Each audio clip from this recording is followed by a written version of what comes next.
Et c'est parti pour Smart Bourse, votre double dose quotidienne de marché en direct chaque jour sur Bismart à la mi-journée, 12h30, 13h et le soir la grande édition pendant une heure à partir de 18h30. Au sommaire de cette édition de la mi-journée, des marchés qui divergent, c'est peut-être le thème du moment, divergence entre les États-Unis et l'Europe avec des taux américains qui restent à des niveaux élevés, plus de 1,60 encore aujourd'hui sur le 10 ans américain avec le cycle des réunions de banque centrale qui redémarre. La Banque centrale européenne tiendra sa réunion cette semaine, ce jeudi. Ce sera le point d'orgue d'ailleurs de la semaine pour les investisseurs. Et puis la Réserve fédérale américaine prendra le relais la semaine suivante avec un FOMC qui se tiendra mardi et mercredi prochain de la semaine suivante pour la Réserve fédérale américaine. En attendant donc ces marchés qui divergent, on voit des indices européens en hausse alors qu'on attend plutôt une ouverture en baisse aux États-Unis, notamment sur le Nasdaq qui souffre évidemment de la remontée des taux longs. Vous aurez le résumé complet dans un instant de cette séance en cours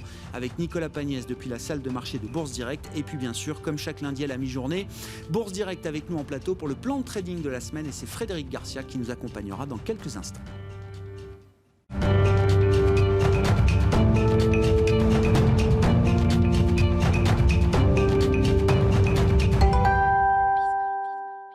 Tendance, mon ami, c'est en fil rouge sur Bismart. Chaque jour, tout au long de la journée, même les infos clés de marché avec Nicolas Pagnès depuis la salle de marché de Bourse Direct. La tendance est toujours dans le vert à la mi-journée à la Bourse de Paris. Les investisseurs voient leurs anticipations de reprise économique confortées par le vote par le Sénat du plan de relance de 1 900 milliards de dollars aux États-Unis. Les sénateurs qui ont cependant ajouté plusieurs amendements, ce qui oblige le projet à repasser devant la Chambre des représentants. En cause, le montant des aides aux chômeurs que les républicains notamment aimeraient voir passer de 400 à 300 dollars par semaine. La Chambre des représentants devrait donc se pencher à nouveau sur le texte cette semaine avec pour objectif de faire aboutir les négociations avant le 14 mars, date de la fin des aides actuelles. En Chine, les exportations ont progressé de 60% sur un an au mois de février. Une progression record qui s'explique par la faiblesse de l'activité en Chine début 2020 avec le début de la pandémie, mais aussi par la demande en hausse de nombreux pays en masques, produits médicaux ou encore matériel pour assurer le télétravail. Une progression qui porte l'excédent commercial chinois à 103 milliards de dollars. Du côté du pétrole, le baril de Brent s'échange à la mi-journée aux alentours des 70 dollars, une progression qui s'explique par la décision de l'OPEP tout d'abord de ne pas augmenter sa production au mois d'avril, mais aussi par l'attaque d'une station pétrolière en Arabie Saoudite par des rebelles yéménites, couplée à la décision de l'Arabie Saoudite toujours de diminuer sa production de son côté au mois d'avril. Il n'en reste pas moins que les perspectives de reprise économique et la progression des cours du pétrole font craindre à plusieurs analystes une nouvelle poussée inflationniste alors que les rendements obligataires continuent à évoluer à des niveaux élevés de leur côté. Le taux à 10 ans américain est à midi aux alentours des 1,60%. Côté statistique à présent, la production industrielle allemande recule au mois de janvier. Celle-ci perd 2,5% par rapport au mois de décembre, là où les économistes attendaient une légère hausse, une hausse de 0,2% sur la période. Un recul qui est essentiellement lié à la baisse de 12% de l'activité dans le secteur de la construction, alors que la production manufacturière n'enregistre qu'une baisse de 0,5% au mois de janvier. Du côté des valeurs à suivre à présent à la Bourse de Paris, les États-Unis et l'Union européenne ont accepté de suspendre leurs surtaxes douanières en lien avec le conflit qui les oppose sur le sujet des subventions accordées à Boeing ou à Airbus. Cette suspension de 4 mois portera sur 7,5 milliards de dollars de produits exportés de l'Union européenne vers les États-Unis, comprenant notamment des produits alimentaires ou encore des spiritueux. Une annonce qui devrait bénéficier à plusieurs valeurs françaises de l'aéronautique évidemment comme Airbus ou Safran, mais aussi aux valeurs concernés par les taxes à défaut d'être concernés par le conflit comme Pernod Ricard, Rémy Cointreau ou encore LVMH. Et dans le secteur aérien toujours, on notera que Airbus annonce 81 annulations nettes de commandes et 53 livraisons sur la période de janvier à février. Côté valeur toujours, Veolia annonce que l'entreprise fera bientôt une nouvelle proposition à Suez afin de trouver des solutions dans le conflit qui les oppose. Suez a réitéré de son côté sa proposition de négocier. En attendant, Veolia a fait savoir qu'il bloquerait toutes les cessions stratégiques qui pourraient être envisagées par son concurrent Suez. Nicolas Pagnès en fil rouge avec nous tout au long de la journée sur Bismart depuis la salle de marché de Bourse Direct.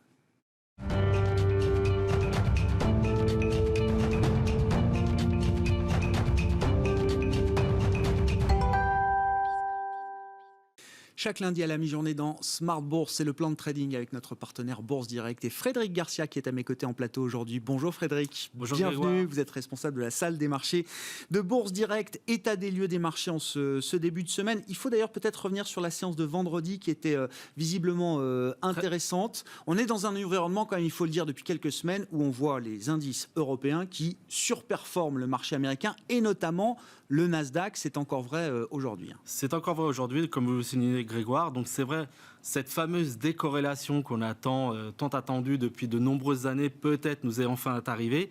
Donc séance très intéressante de vendredi, puisque on avait donc corrigé depuis une bonne quinzaine de jours sur le Nasdaq d'environ à peu près 10%. On le verra par la suite sur le graphique. Et puis on est venu chercher donc un support important. Et quand ont été publiés donc les chiffres mensuels de l'emploi, on a eu des créations qui étaient nettement supérieures aux attentes, autour de 390 000 contre 180 000 attendus. Ça a effrayé les marchés une fois de plus. Pourquoi ? Parce que le rendement obligataire, le taux à 10 ans, est reparti tutoyer les 1,60, 1,62. Et puis tout d'un coup, on a eu le taux de salaire horaire qui est ressorti conforme à plus 0,2. Donc là, de ce côté-là, on s'est dit peut-être que ça va dissiper un petit peu les tensions inflationnistes. Il n'y a pas de pression salariale à ce stade, c'est ça qu'il faut comprendre. Exactement. Pour l'instant, on n'en est pas arrivé à ce niveau-là, tout simplement puisqu'on est loin du plein emploi encore aux États-Unis. Le plein emploi, si on l'a connu l'an dernier, on était plutôt autour de 3,2, 3,3 du taux de chômage. Donc là, on est encore à 6,2. Donc on a encore de la marge. Donc pas de pression inflationniste du côté des salaires. Et les marchés, donc le taux obligataire s'est détendu, on a redescendu autour de 1,50, 1,55. Et le marché américain a repris le chemin de la hausse, notamment sur le Nasdaq, où on avait énormément baissé, donc 10% de baisse. Et le Dow Jones, qui lui se tient nettement mieux depuis 15 jours, a aussi donc surperformé. Même si cette séance de vendredi a permis au Nasdaq de rebondir un peu, on a quand même un Nasdaq qui a accumulé 3 semaines consécutives de baisse, avec une perte du pic au creux de 10% pour le Nasdaq 100, qui a effacé quasiment ses gains depuis le 1er janvier. Si on regarde le graphique du Nasdaq, là, on voit une figure technique alors qui est peut-être identifiée comme une épaule tête-épaule. Qu'est-ce que ça peut nous dire de la situation technique du Nasdaq, Frédéric ? Alors, tout à fait, c'est un graphique très parlant. Donc, épaule, tête-épaule, en général, c'est une configuration donc, baissière assez forte. Donc, on a fait notre première épaule donc, autour du 22 janvier. Ensuite, on est remonté, donc on a fait notre tête et on a inscrit donc, des plus hauts historiques autour des 14 000 points. Ouais. Progressivement, donc, on a reflué, donc avec une amorce de hausse des taux d'intérêt aux États-Unis, notamment le 10 ans et le 30 ans. On a constitué une deuxième épaule et puis après on a cassé notre fameuse ligne de coup et on est venu s'appuyer vendredi donc sur un niveau des 12 210 points, donc une correction de 10% et on a procédé à un pullback. Un pullback, c'est-à-dire qu'on est revenu tutoyer notre ligne de coup. Donc de deux choses l'une, cet après-midi, donc comme vous le soulignez Grégoire, pour l'instant, les anticipations donnent une correction sur le Nasdaq, une baisse autour de 1,20, 1,30, mais pour l'instant, il est encore relativement tôt là-bas aux États-Unis. Donc soit on arrive à s'affranchir de cette ligne de coup et on repart donc de manière positive sur le Nasdaq, ou alors si on vient buter dessus, il est probable qu'on reprenne le trend baissier et qu'on aille chercher donc plus bas la cible de la tête-épaule inversée, de la tête-épaule qui se situe à 11 600 points. Quand même, moment crucial, vous dites, pour la tech, les big tech américaines et l'indice Nasdaq, l'emblème justement de ces grandes valeurs technologiques. Ah oui, tout à fait. Ouais. Mais bon, ce sont des valeurs fortement endettées. À partir du moment où on a des taux qui remontent, bien évidemment, ces valeurs-là en pâtissent, les valeurs dites de croissance. Bon, il y a un phénomène aussi là sur les marchés. Et tout ça se tient parce qu'évidemment, si les taux remontent, c'est que le marché anticipe plus de croissance et plus d'inflation également aux États-Unis. Sur la partie inflation, il y a évidemment un actif qui vient jouer les troubles faits, entre guillemets, c'est le pétrole. C'est-à-dire que le pétrole n'arrête pas de monter. On a vu encore une extension ce matin du pétrole Brent, le pétrole de la mer du Nord, au-delà de $70 pour la première fois depuis plus d'un an. Alors évidemment, il y a plusieurs facteurs. Là, la dernière information, c'était des tensions géopolitiques entre l'Arabie Saoudite et les Houthis du Yémen. Mais ça vient s'accumuler après des mois et des trimestres maintenant de reprise des matières premières dans leur ensemble et du pétrole en particulier. Là aussi, qu'est-ce qu'on peut dire techniquement du pétrole Brent qu'on regarde là autour de $70 en ce début de semaine? Oui, en effet, comme vous le soulignez Grégoire, donc une conjonction d'éléments favorables pour une reprise du pétrole. Ce matin, on est venu tutoyer la zone des 71, 72 $. Pour nous, logiquement, on devrait pouvoir consolider sur le court moyen terme et revenir au moins prendre appui. Ce qui était un gros objectif, là je vois marqué zone cible sur le graphique, on est allé chercher cette cible et cet objectif. Exactement, c'est une résistance de moyen terme, donc il faut remonter à 2018, le graphe donc remonte à 2018 et on voit que systématiquement, quand on est venu donc chercher les 71, 72 $, on a buté sur cette zone-là, on n'a pas réussi à s'en affranchir et puis bon, bien évidemment, après on a la forte décrue de la crise sanitaire. Donc voilà, donc pour nous, aujourd'hui, on est sur une zone donc tampon et on est plus à des prises de bénéfices pour revenir éventuellement chercher les 65 idéalement et bien évidemment si on a une forte décrue dessus, une forte correction, les 57 $, mais on n'y croit pas trop. Après, sur la tendance de moyen long terme, le pétrole a vraiment amorcé une configuration haussière assez puissante. Ouais. Certains parlent d'un super cycle des matières premières et du pétrole. Donc voilà. On verra. Bon, 70 $ touchés, donc on verra peut-être l'idée d'une consolidation sur le pétrole. Si on en vient à notre indice CAC 40, alors je le disais, on est dans une séquence de marché assez rare où l'Europe surperforme les marchés américains. On dit souvent que c'est lié à la composition des indices. Le CAC 40 s'en sort peut-être encore mieux que d'autres indices en Europe aujourd'hui, Frédéric. Oui, tout à fait. Pourquoi ? Parce que, comme vous le soulignez, le CAC 40, ce n'est pas exclusivement des valeurs technologiques, bien loin de là. On a énormément de bancaires, on a énormément de valeurs, donc matières premières, notamment la plus grosse pondération avec Sanofi. Bon, Sanofi, on le sait, c'est un groupe pharmaceutique, c'est une valeur défensive. Et on a surtout Total, bien sûr, qui est une valeur matière première par excellence, plus grosse pondération avec pas loin de 15% du CAC 40. Et puis on a énormément de valeurs cycliques, on a Arcelor, on a Safran, on a Airbus. Donc toutes ces valeurs-là, comme vous le soulignez, du fait qu'il y a eu une correction sur les valeurs de croissance, les valeurs tech, qui en ont profité ? Ce sont les valeurs cycliques et les valeurs matières premières. C'est pour ça que ça a permis à notre indice CAC 40 d'être boosté et de finalement bien se comporter sur les 3 dernières semaines, malgré qu'on ait corrigé aux États-Unis, puisqu'on le voit sur le graphique. On est venu donc chercher une zone importante de 5800 points. Pour l'instant, on n'arrive pas à s'en affranchir durablement, mais si on y parvient, on va peut-être le voir par la suite, dans ces conditions, on aurait de nouveau un potentiel de hausse qui se dégagerait pour aller chercher un point peut-être important qui se situe à 5994. Alors vous l'avez évoqué vendredi soir durant l'émission des gaps, oui, qui était le premier gap, en fait, le premier gap baissier, donc d'initiation de tendance. C'était en février 2020, c'est ça, au moment de la grande baisse de février 2020. Donc c'était le premier gap. Après, vous avez vu, il y a les 3 gaps continuation et gap de rupture.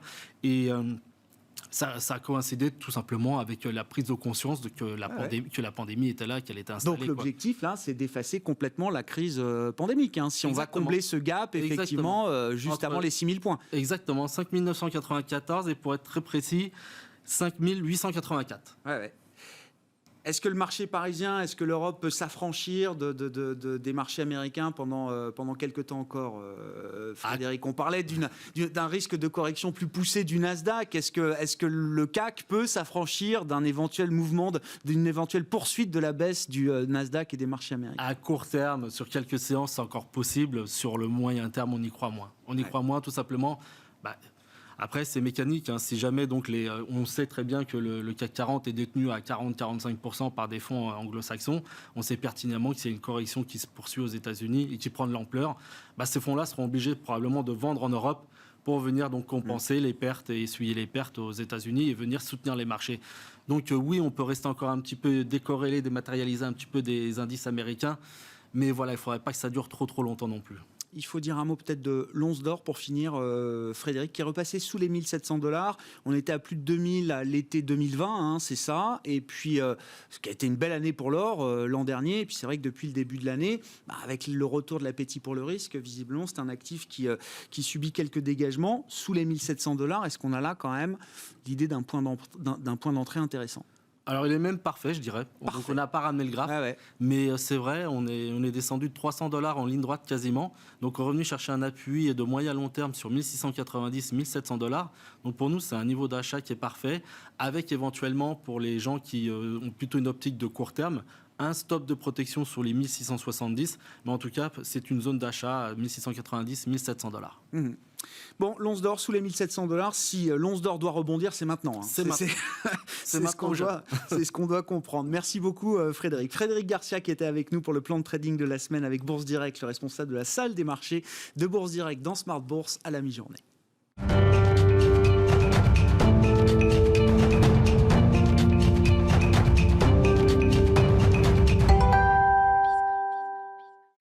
revient aux enjeux américains de la semaine et c'est Thomas Koster qui est avec nous en visioconférence comme chaque lundi à la mi-journée dans Smart Bourse depuis Genève, économiste senior en charge de suivre les États-Unis chez Pictet Wealth Management. Bonjour et bienvenue Thomas. Commençons par la macro, peut-être un commentaire quelques jours maintenant après la parution du dernier rapport mensuel sur l'emploi aux États-Unis qui rapportait donc les chiffres de février, des créations d'emplois bien plus fortes que prévues, mais j'ai envie de dire ça n'est peut-être que le début, Thomas. Oui, tout à fait. Bon, d'abord, les attentes du marché étaient assez basses, parce qu'on savait qu'il y avait une réouverture dans certains grands États, en Californie et à New York. Et d'ailleurs, on l'a vu donc, dans le rapport de l'emploi. C'est surtout les jobs dans l'hôtellerie, dans la restauration, les serveurs qui ont le plus rebondi. Et d'ailleurs, c'est peut-être un peu le défaut du rapport de ce rapport de l'emploi. C'est qu'on aurait bien aimé un peu plus de force et de vigueur dans les secteurs cycliques, comme le manufacturier, par exemple. Donc, c'est très tiré par les serveurs, un peu moins par le manufacturier. Évidemment, je pense que plus on approche l'été, le cyclique va aussi se réveiller. Mais j'insisterai quand même sur la vision d'ensemble, qui reste qu'il y a un trou d'emploi de 9,5 millions d'emplois. Donc, il faudra encore beaucoup de mois à 400 000 pour résorber le trou. Bon, ça reste l'argument très fort de Jérôme Powell pour défendre la position de politique monétaire de la Réserve fédérale américaine. Mais dans le même temps, Jérôme Powell est, semble-t-il, très à l'aise, très confortable avec la situation de marché, notamment sur le marché obligataire. Il l'a répété à nouveau la semaine dernière. Thomas, comment est-ce que vous comprenez cette position de la Fed qui veut rester très accommodante, il n'y a pas de doute là-dessus, mais qui est très à l'aise avec la remontée des taux longs américains, notamment avec un 10 ans autour de 1,60 au moment où on se parle. Comment est-ce qu'on peut comprendre ce qui motive peut-être tactiquement d'ailleurs la Réserve fédérale américaine à tenir ce discours aujourd'hui ? Oui, alors je ne sais pas s'il y a une motivation ou si c'est un oubli ou un silence un peu coupable. Mais en effet, Jérôme Powell ne retient pas ou n'a pas retenu la hausse des taux, ou en tout cas que partiellement, puisqu'il a dit que quand même, ça avait marqué son attention. Il a quand même mentionné ça, mais il n'est pas allé plus loin. Donc c'est vrai que c'est un peu étrange, étant donné surtout qu'on sait qu'on a encore quand même pas mal de jours avant le prochain meeting de la Fed et on n'aura aucun membre de la Fed qui va donc communiquer dans les prochains jours. Donc en gros, c'est vrai qu'une partie du marché obligataire pourrait se dire, voilà, on a un boulevard, on nous laisse filer et on va jouer contre la Fed. Et j'insisterai sur le marché obligataire, ce qui est quand même intéressant, c'est pas juste une histoire de taux long. C'est aussi le marché est en train de pousser la Fed dans ses retranchements pour les premières hausses de taux. Le marché voit les premières hausses de taux pour fin 2022, pour autour de décembre 2022, ce qui est beaucoup trop tôt et ce qui est contre ce que Jérôme Powell lui-même dit, et aussi contre cette nouvelle stratégie de ciblage de l'inflation en moyenne.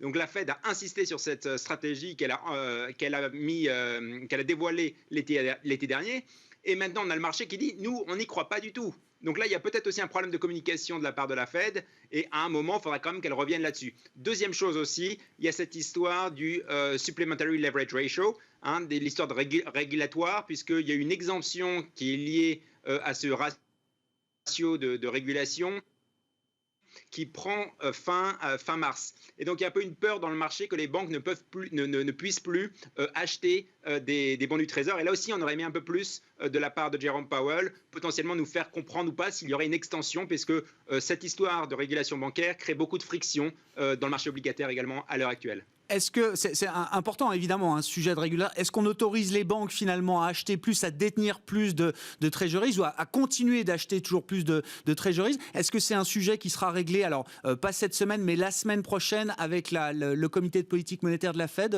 Thomas? Oui, encore une fois, je pense qu'il y a deux façons de régler le problème. D'une part, c'est d'agir donc sur les achats de titres, potentiellement operation twist, c'est-à-dire concentrer les achats d'actifs plus vers la partie longue.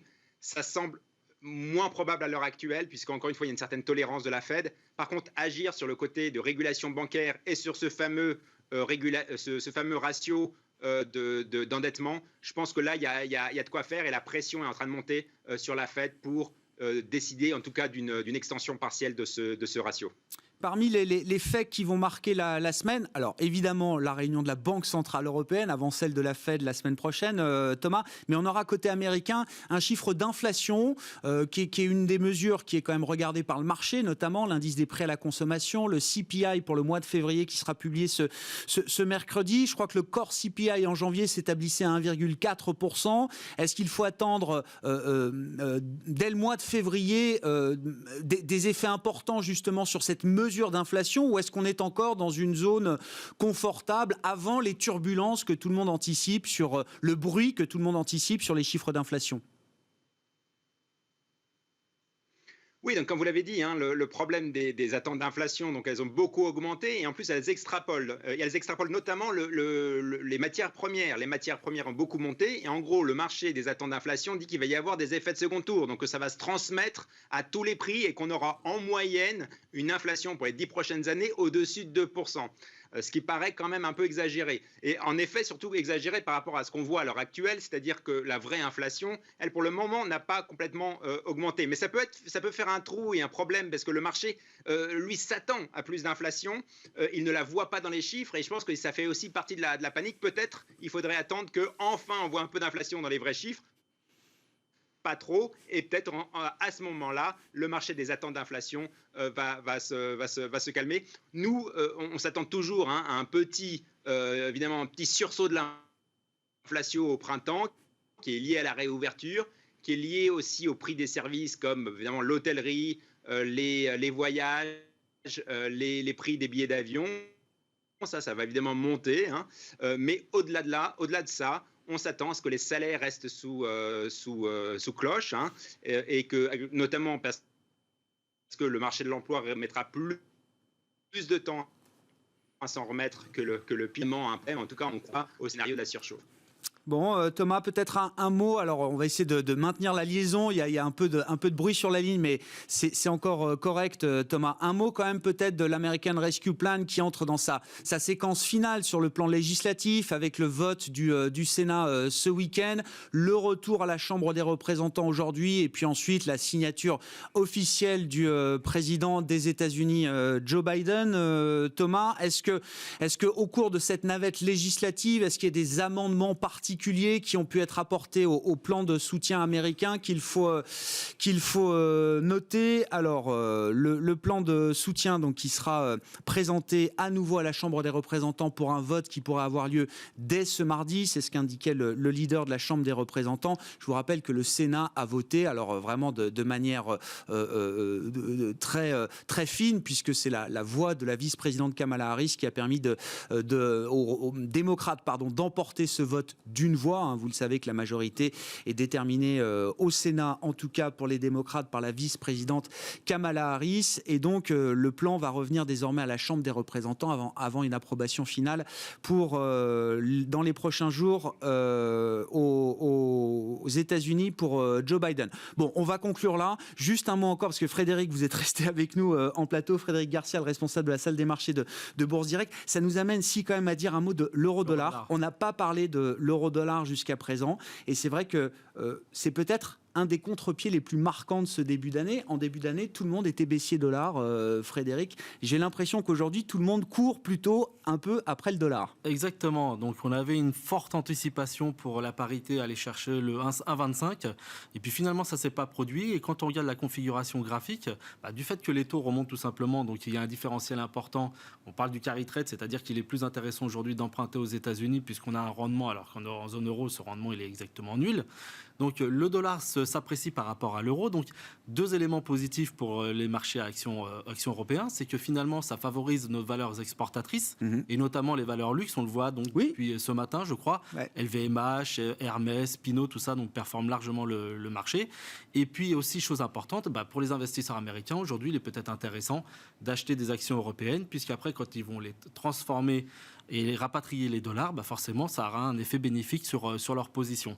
Et pour résumer la configuration graphique, on a tutoyé ce matin, on a cassé les 1,19, le 1,19, pardon. Oui. C'était un niveau qu'on n'avait pas vu depuis 4 mois. Et c'est une configuration donc baissière sur l'eurodalle. Et on pourrait très rapidement aller chercher le 1,16. Ah oui, donc c'est ça. On avait 1,24 à 25 en tête en début d'année et maintenant c'est plutôt 1,16 l'objectif depuis qu'on a cassé 1,19. Exactement, c'est ça. Contre-pied parfait. Sur l'euro-dollar. Thomas Kosterg, juste un dernier mot, on vous a récupéré par téléphone Thomas. Un mot effectivement, on parlait des valeurs exportatrices, c'est vrai que parmi les faits marquants aussi de l'actualité, il y a l'idée quand même peut-être d'un début de désescalade des conflits commerciaux. Alors en l'occurrence entre les États-Unis et l'Europe, c'est les surtaxes douanières dans le conflit Boeing-Airbus qui sont suspendues pour 4 mois. Est-ce qu'on peut imaginer que c'est un début seulement de réchauffement commercial entre les États-Unis, l'Europe et peut-être le reste du monde, Thomas? Oui, alors c'est vrai qu'il y a un réchauffement, en tout cas des efforts de réchauffer cette relation avec l'Europe qui avait été un peu mise à mal, malgré tout, par le mandat de Donald Trump. Maintenant, ce qui est quand même un peu surprenant, c'est ce qui se passe par rapport à la Chine, où on a quand même une position assez ferme par rapport à la Chine, et voire même plus ferme qu'attendu, à mon avis, du gouvernement, non seulement du gouvernement, mais il y a un concert qui est à l'unisson que pour se mettre contre les pratiques commerciales de la Chine, et ça va dans toutes les branches du gouvernement. Donc ça sera peut-être un point à surveiller, dans quelle mesure peut-être les États-Unis cherchent des partenaires en Europe, mais aussi potentiellement pour faire front par rapport à la Chine. Bon, on voit les valeurs aéronautiques en l'occurrence qui sont portées par cette nouvelle, la baisse de l'euro-dollar également qui joue beaucoup sur ces segments exportateurs. Airbus gagne 1,5% et Safran gagne 1,9% à la mi-journée sur le CAC 40 parisien. Merci beaucoup messieurs, merci Thomas d'avoir été avec nous à distance. Thomas Kosterg, économiste senior en charge de suivre les États-Unis chez Pictet Wealth Management, et merci encore Frédéric d'avoir été avec nous en plateau aujourd'hui. Frédéric Garcia, responsable de la salle des marchés de Bourse Direct. Ainsi se termine Smart Bourse, l'édition de la mi-journée. On se retrouve évidemment en direct ce soir à 18h30 sur Bismart.